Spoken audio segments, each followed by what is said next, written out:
Today on the show, we are going to be joined by a longtime NHL executive, former GM, of course, a longtime member of the Edmonton Oilers organization. He's now the AHL president and CEO in the American Hockey League.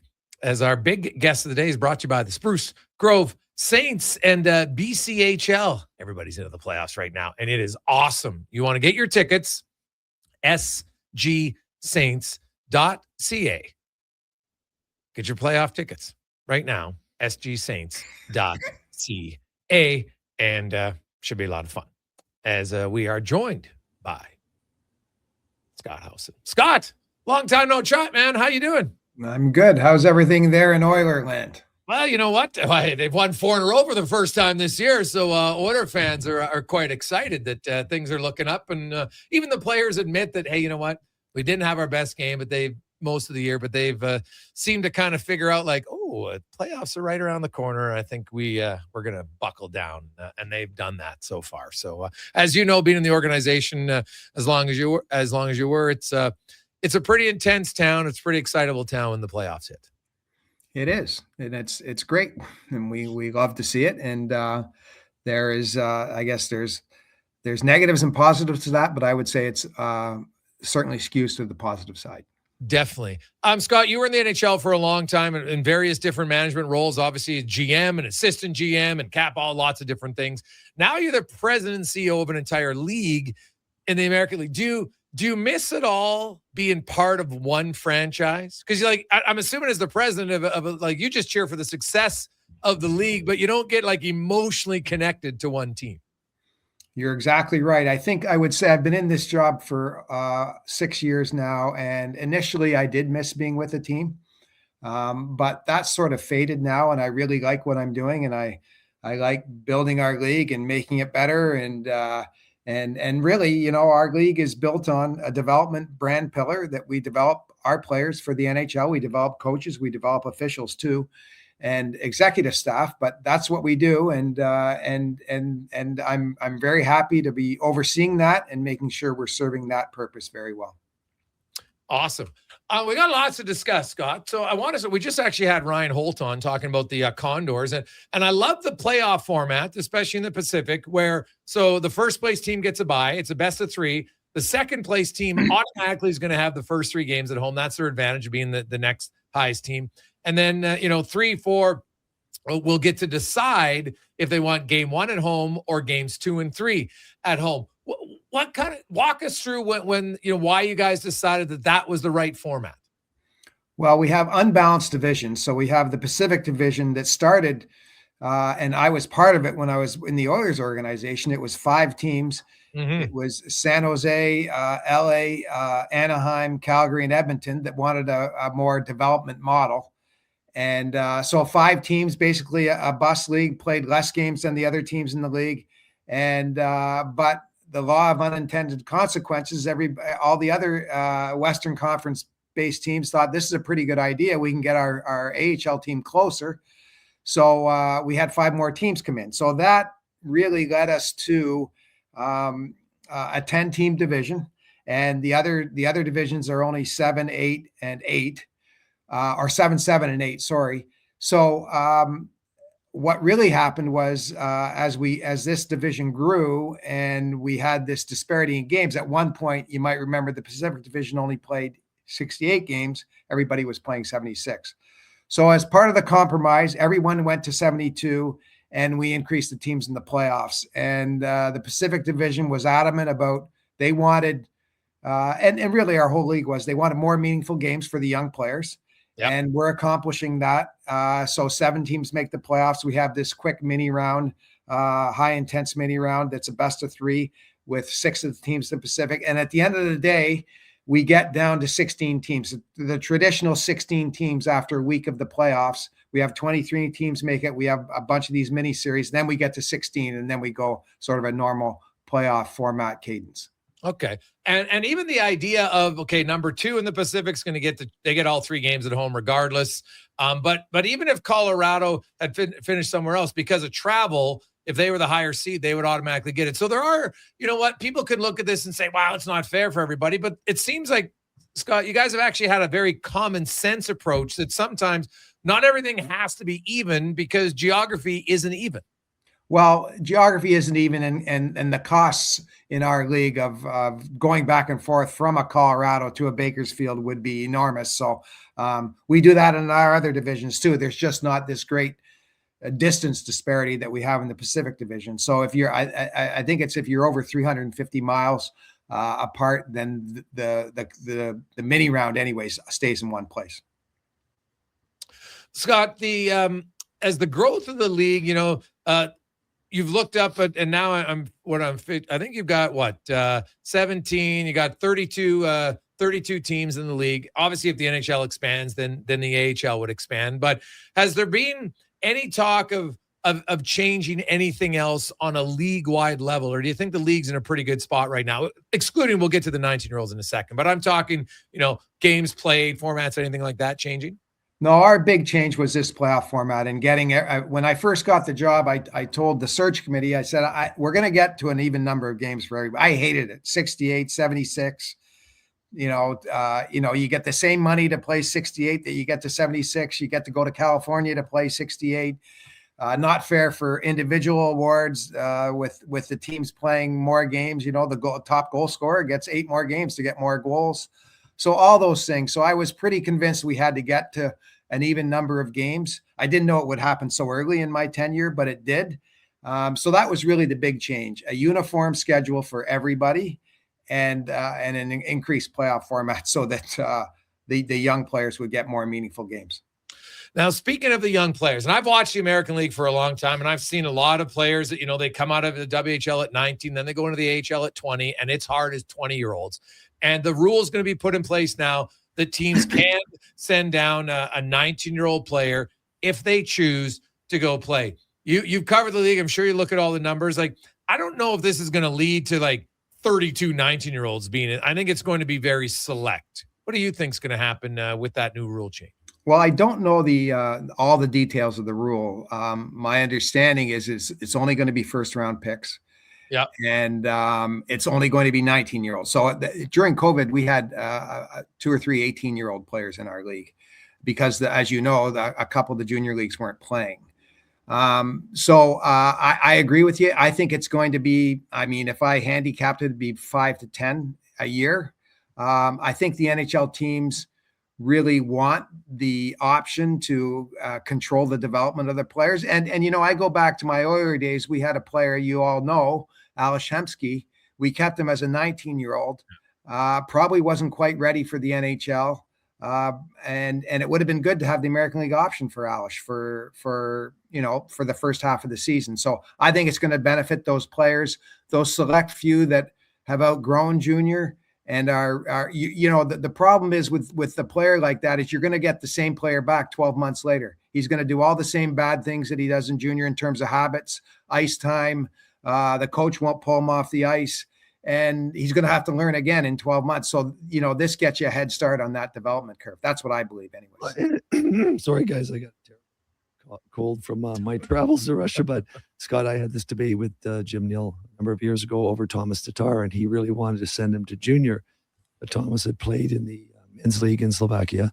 So we had a bet that after 10 games, he wouldn't be able to be sent down because he would perform at a level that would justify him staying. And he did. And I think it's healthy for these guys to have this option because some players, it's not a one size fits all set of circumstances.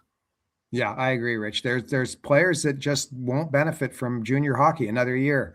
And this AHL option, I think of the defenseman in Calgary. I think it's Zane Perek. Yeah. He's playing now, I think, in Calgary and holding his own, but he kind of stumbled around a little bit in the NHL. Hey, it's 19-year-old playing defense in the NHL. It's really, really hard. And he probably could have benefited from some time in the American League. He did get 2 weeks, but he probably could have benefited from, a couple months, 3 months, and then he's ready to go and really play in the NHL. So I think it's going to be really good for those types of players. And you've been on that side, of course, being with the Oilers and the Blue Jackets for as long as you were, and looking, and not every 19-year-old's the same, right? Like some 19-year-olds, you look and say, man, maturity wise, physically. Like the American League, I think sometimes, like I saw some people in the US trying to claim that NCAA teams would compete, the best NCAA team would compete with the American League team. And I started chuckling. I'm like, yeah, give me a break. Like, I don't think they realize, like, we're talking men, and even the best NCAA program maybe only has 4 or 5 of their guys who go on to play professionally for any extended period of time in the AHL and the NHL. So like the AHL is a hard league. And so if you're sending a 19-year-old as an organization, like, you got to be very, aware of, like, I don't want to ruin him, because you've seen it, Scott. Like, if young players lose their confidence, like, it's really hard to get it back. Really hard, really hard. We've all seen the 19 and 20-year-olds come to the American League. They think it's going to, and I'm talking not as the president, I'm talking about an executive with an NHL team. And Rich has probably seen it with some of his players. They come, they think it's going to be easier. They're disappointed they didn't make the NHL team.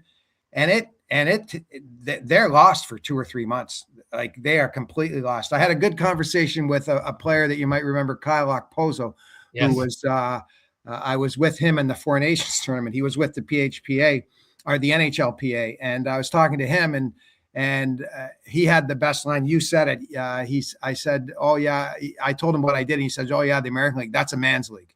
And it's a really hard league for a young player. And there are going to be some of these 19-year-olds that come, and maybe it's going to be too much for them. And then the NHL team's going to have to really pull back a little bit. We don't know that, but it's certainly nice to have that option.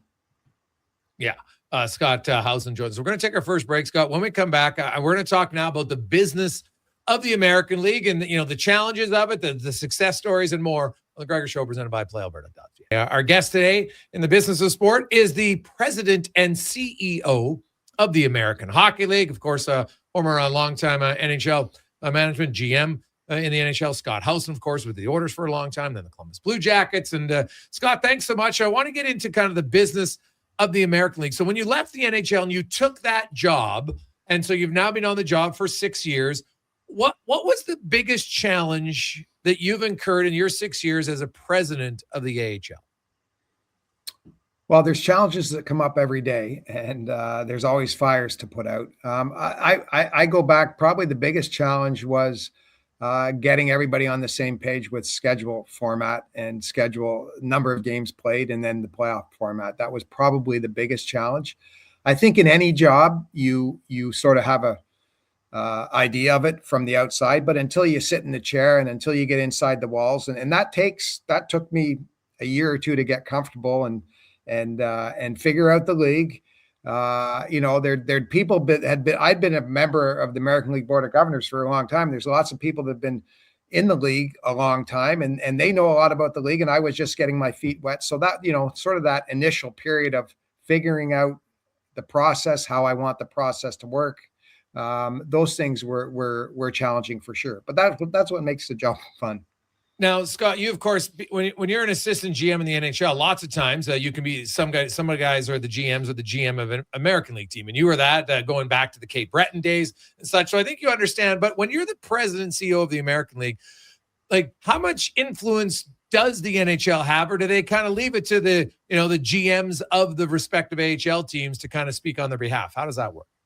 Well, the NHL and the AHL are independent, but we're very intertwined. We have 20 of our teams are NHL owned. Yep. So you have that dynamic. And a lot of what we do is connected to the NHL. So I have a terrific relationship with Bill Daly. I deal with Bill, certainly not on a daily basis, but regularly. And we'll seek his opinion on things. But we are very much an independent league, and with the caveat that 20 of our teams are NHL teams. So, we're a democratic process. Most of our really important votes require 24 of 32. They require 75%. And so the NHL teams are all very much a part of that. Now you have the independent teams who aren't part of the NHL. How much of a challenge is that, if any, dealing with NHL-owned teams to independently owned teams? It's a challenge. Yeah, they have quite often they have different goals and different purposes. Like Calgary just moved their team 3 years ago to Calgary, and that was a purely development model. They want the players close. They want them playing in Calgary, and the business becomes secondary. to a certain extent. And for our independently owned teams, the business is everything, right? They want to sell tickets. They want the league to generate as much money as they can. They want to sell as much hot dogs and beer as they can. So, and that's, while it's a priority for many of our NHL owned teams, and some of them do a terrific job, Laval probably has the best business in the American League. They play in a 10,000 seat facility in Laval, and I bet you their average attendance is 9,500, and their average gate is the highest in our league. So some NHL teams do it really well and are in good markets. But like you said, for the independently owned teams, it's different. They want to make money, and the NHL teams by and large want to develop players. And excuse me, Scott, it makes it tough for the independent teams scheduling wise, because you can't get a fan in the building on most of these AHL cities in Tuesday, Wednesday, Thursday, right? Very difficult. Yeah, very difficult. Our weeknights can be soft at times, and a lot of our teams will target the weekends and really put all their focus and their energy on selling a Friday night or a Saturday night. Like, we get our best crowds now because we have our group sales are up by about 7%, and that's a lot of our bread and butter. Season tickets, but our group sales are bread and butter for our teams, and that's a lot of work. That's contacting all the groups in October and August and September, and lining up the dates and getting the groups tickets distributed and getting a big group in. So our teams focus on the weekends. Yes. Now you talk about the independent teams, and they're always looking, because we see some markets, like in every pro sports league, Scott, not every market is going to be, flush and perfect every year. Ticket sales, all those sorts of things, team success plays a factor in it.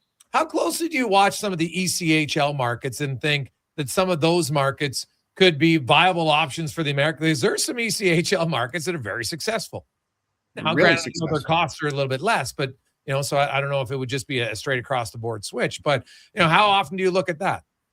Well, I'm aware of it. I certainly have relationships with the ECHL. I think of Toledo is a terrific market in the ECHL. Indianapolis is a terrific market in the ECHL. Some of the southern markets, Savannah is terrific.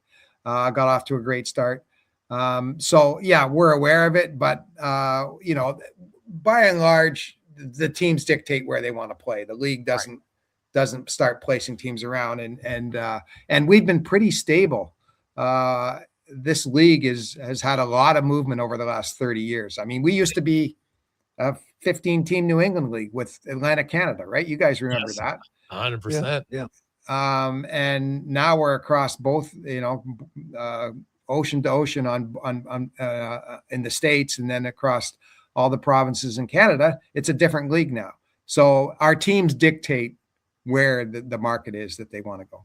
I know you have the veteran rule. Has there ever been talk of altering that, or is the league really happy with the amount of veterans you have, 5 in games?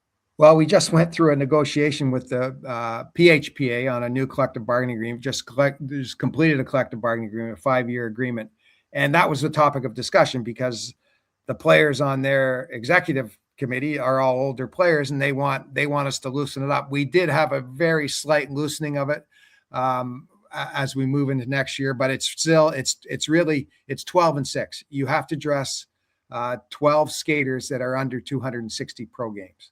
Okay. And that hasn't changed, and it's not going to change. And then there's room for 6 players that are played over 260. And so then the goalies don't count.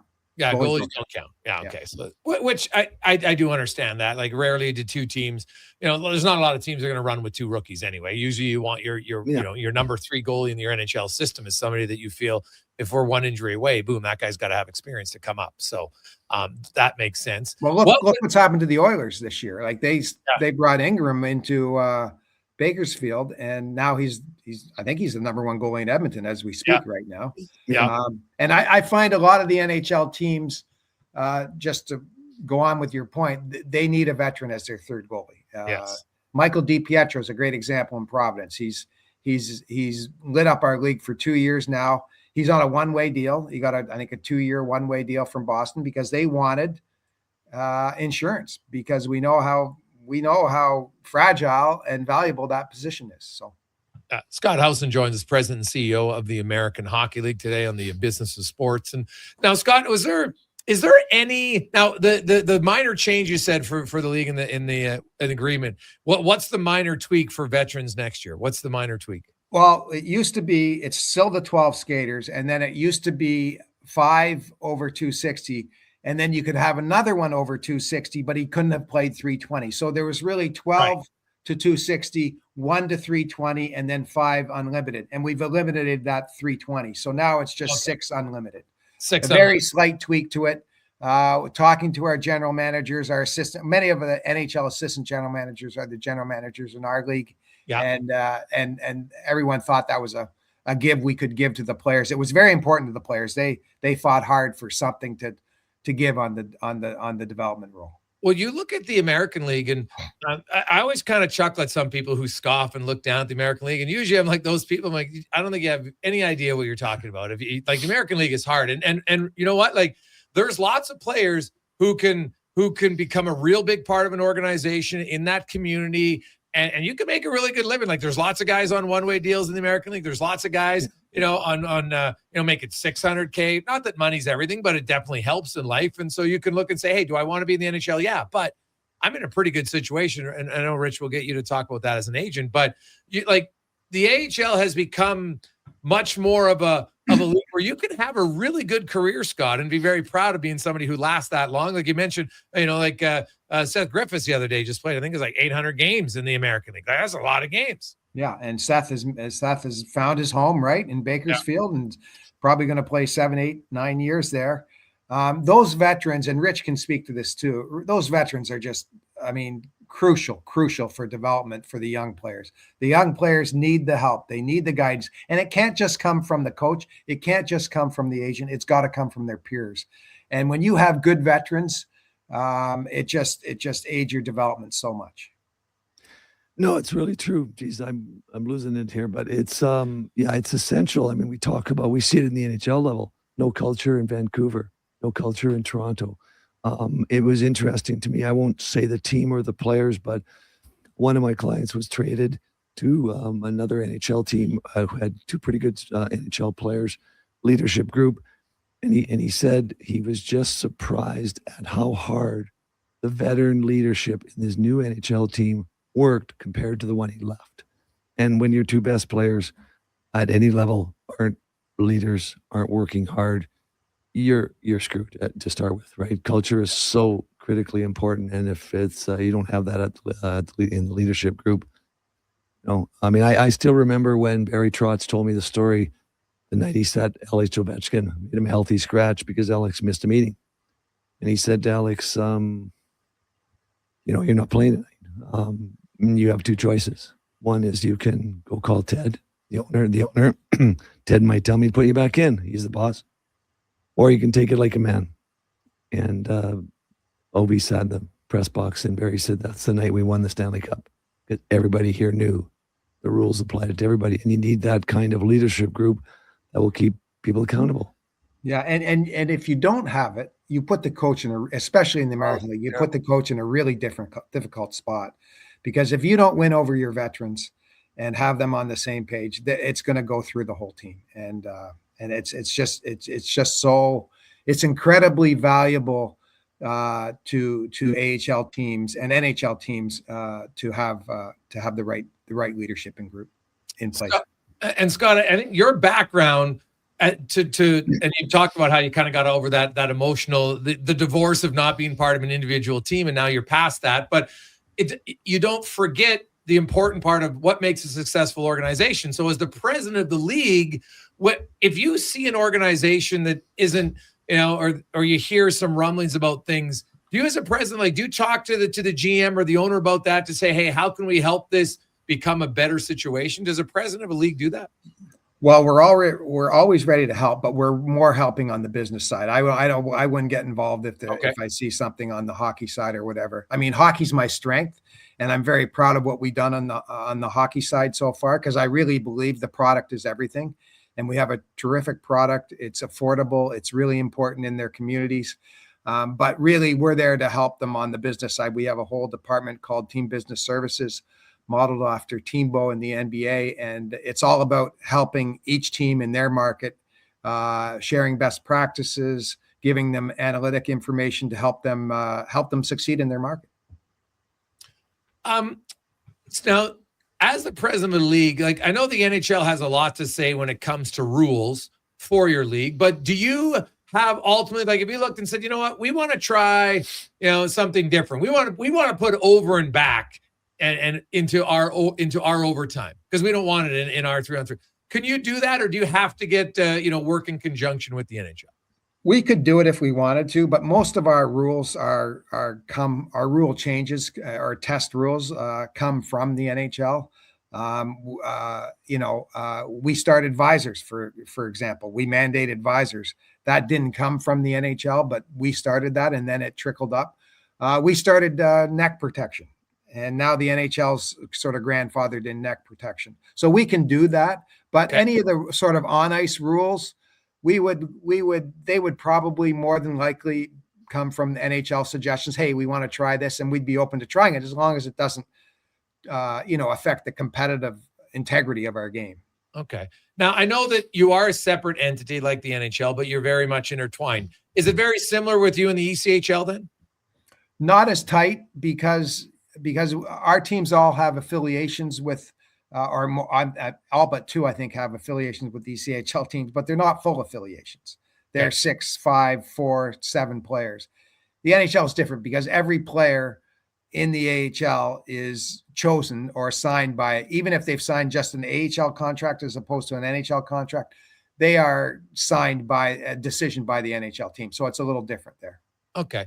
And going to the to the ECHL and the AHL specifically, and you don't have the same working relationship with them. What about the changes now for NCAA and the nil money, Scott? And you see, and I'm sure, and I could ask you to put on your former GM hat in the NHL because, you see some guy, I'm going to leave the WHL. I'm going to go there because I can get paid. We saw $750K, and not everybody's going to get that much, but, I'm sure as it grows, how much of a challenge, how much a competition do you think ultimately that could be for the American League? I think we're still living it and still learning about it. I think it's got the potential. I don't see it as a threat as much as I see it maybe delaying some players coming to our league, that the NHL teams may say, look, you're not quite ready for the American League.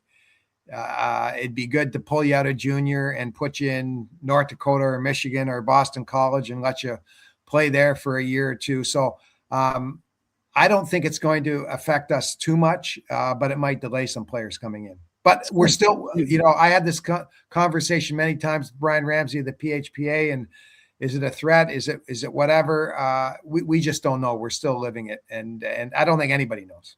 Well, Scott, fill people in on how important the American Hockey League is from the standpoint of the percentage of players that play in the NHL that actually come through the AHL. It's significant. Oh, it's like 85, isn't it? Yeah, it's huge, isn't it? Yeah, it's 87%. It was last year. Now that includes some players like Leon. Leon played 7 games there, right?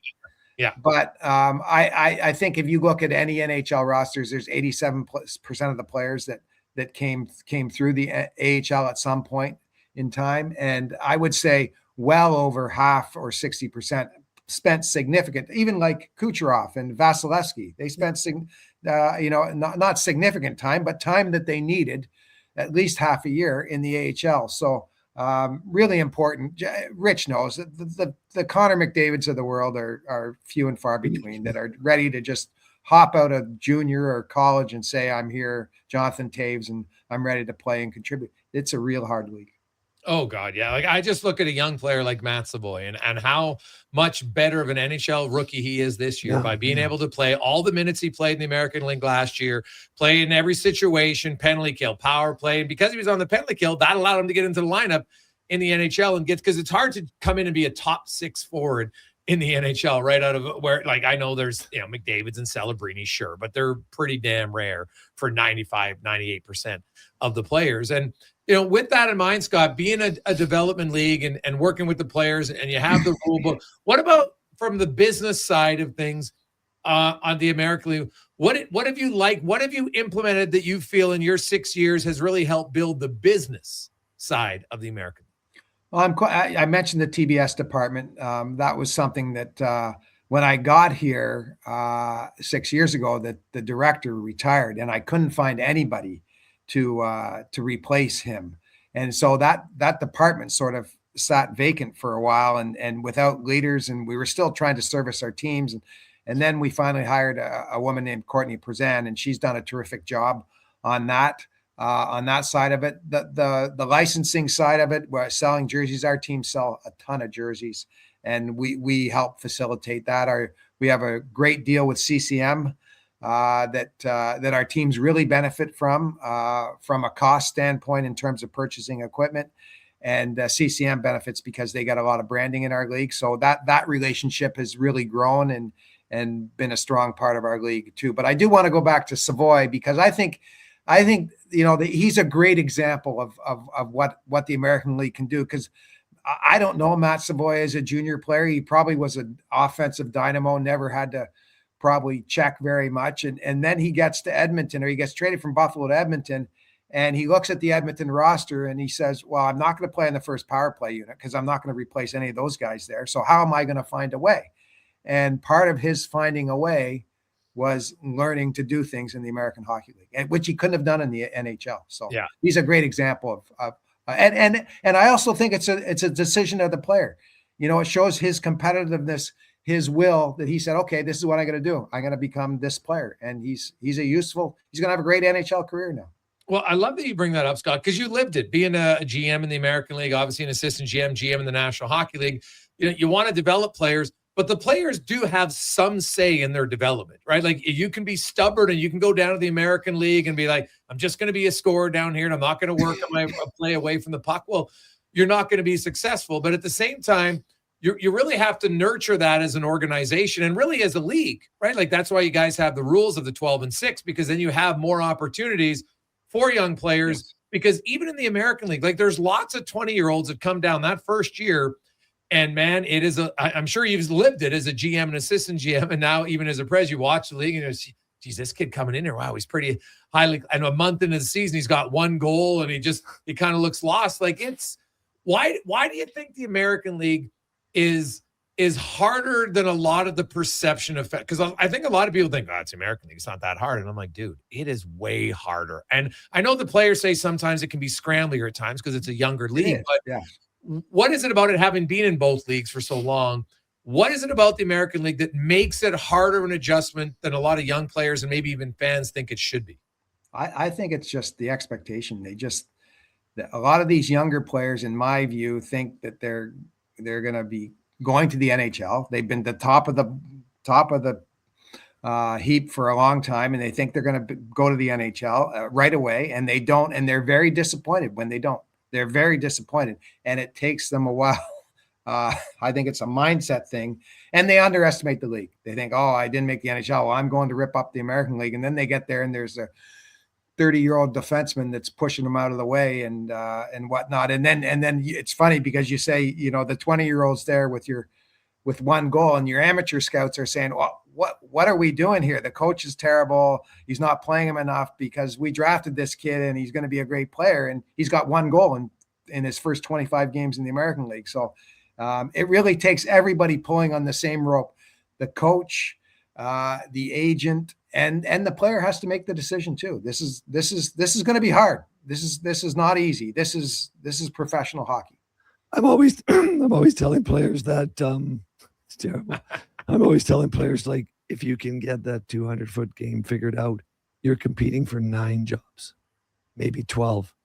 And it takes them a while to understand that. If you're an offensive D and that's all you are, you're competing with Bouchard and one other. If you can play 200-foot, you can play well defensively, you can be a little bit more physical, and you bring a little bit of skill to the table. Now you might be able to replace a Bouchard if he's hurt, but you're also looking at 5 other jobs. And it takes kids a long time to figure out how they're going to position themselves to get into the NHL. Because usually, as we know, once you get into the NHL, somebody gets hurt, he has a bad game, you get a little bit of opportunity. Next thing you know, you're in that top 4 or top 6, which you might never have gotten into if you hadn't played in the American Hockey League and rounded out your game a bit.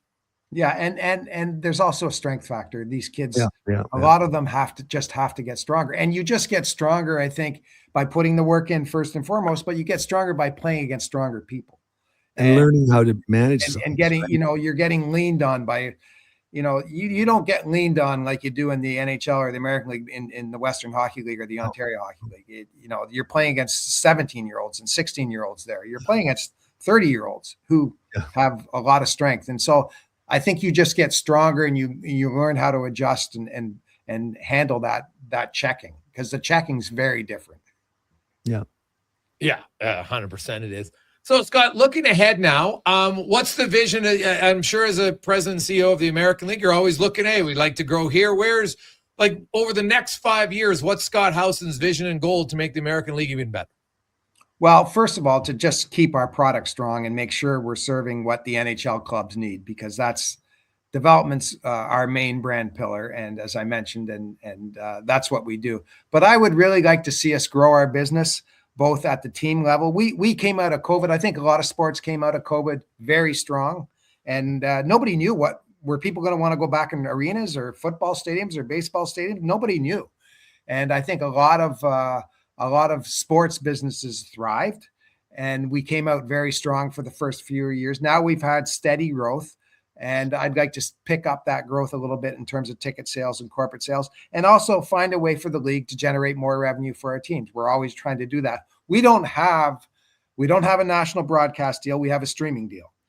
To try and appeal to national, we don't have any national events like I talked to my counterparts at the Canadian Junior Hockey League. They have two events that are national events in Canada, really: the Memorial Cup, and the Prospect Game. I don't know how big the Prospect Game is anymore. It was quite big when I was on the team side. So so we just don't have that. We have a terrific streaming deal with Flow Hockey, but we don't have that broadcast deal that would appeal to a league-wide sponsor where they'd see the value in that. So we got to keep working at that nut. So what would be the challenges to crack that nut? Boy, that we're still Dave Anders, my predecessor, and I have spent the last 30 years trying to figure that one out. And we're a very local league. Like the people in Bakersfield, once the Bakersfield Condors get eliminated from the playoffs, they aren't following the Ontario Reign or the Springfield Thunderbirds or the Providence Bruins like Edmonton would be following a Montreal Dallas Stanley Cup. It's harder to get that national appeal. Okay. Yeah, that's totally valid. And so, there are definitely hurdles along the way. So if you look at something like obviously you have the All-Star game, and it's still a big deal in the American League, and it's a big honor to play in. And I don't know if you you look at a prospects game or something, because there's lots of good young prospects, and nowadays it's I'm assuming that the use of social media done well is definitely something that can benefit a team, but it's hard to do it properly, I find. Yeah. Well, social media, we could sit here and talk forever how much, 15 years ago, we wouldn't even know what it was. And now it's like, it's our team's main marketing arms, right? It's free advertising, and you just pump it out there. So, and we do it at the league level, and I'm quite proud of how we do it at the league level. But, cracking that big national sponsor has been hard. Well, I think the simple answer is you got to talk to Ryan Reynolds, Shaquille O'Neal, a bunch of high-profile hockey fans, and get them involved in a franchise in a small way, because that's probably the only way you can really catapult. Really, it's true, right? No, there's probably some truth to that. You get a Wexham going on in the AHL. You get Shaq buying into. He loves hockey. He refers to himself so often as Shaq Hyman now. I think that, but I do think that's an angle. Like, he might be surprised. I agree. A guy like Shaq might go, what? How much for 10%? Well, that'd be interesting. Yeah. That actually is a really good idea, Rich. When you from America, because you have 12 independent teams, Scott. Like that's definitely somewhere to look at. Well, you start looking at going to those hockey events, that the celebrities have in LA. I bet there's a number of guys there. I never really thought about this till we're talking about today, but ultimately that might be worth a visit, putting a package together and see if you can get one of those guys to jump in, because if one of those guys jumps in, then their buddy on the team wants to jump in, and then somebody knows Shaq, and so next thing you know, he's in, and you never know. I think that's the way. I mean, social media is driven by all that, but you can imagine how many more followers does Shaquille O'Neal have than the entire American Hockey League? Probably pretty significant. And it's funny you guys start talking about that, because one of our owners is very much in tune with that and is working very hard to try and bring that type of profile into his ownership group. So I like it. Well, that would make a lot of sense. It's almost worthwhile. Just give him a piece, right? Just give him 10 points. And all we need to do is the 57 posts and show up at 4 games or whatever it is. And now with the travel, and a lot of it's going through California and New York, it may not be that hard. Maybe it's something worth pursuing. Yeah, I like it. Scott, it's been great to catch up with you, man. I really appreciate giving us an hour of your time today. Continued success with the American League, and the playoffs right around the corner. Should be a lot of fun. Yep. Good to see you both, and all the best to you. And thanks for having me on.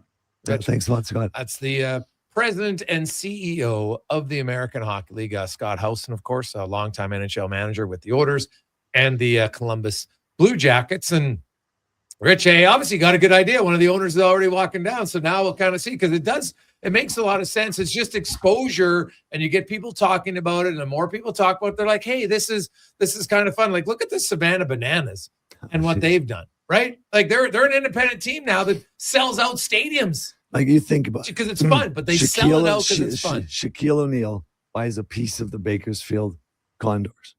How many people hear about that tomorrow? Oh, yes. How many hundreds of millions of people hear about that tomorrow? You and I buy a piece, nobody cares.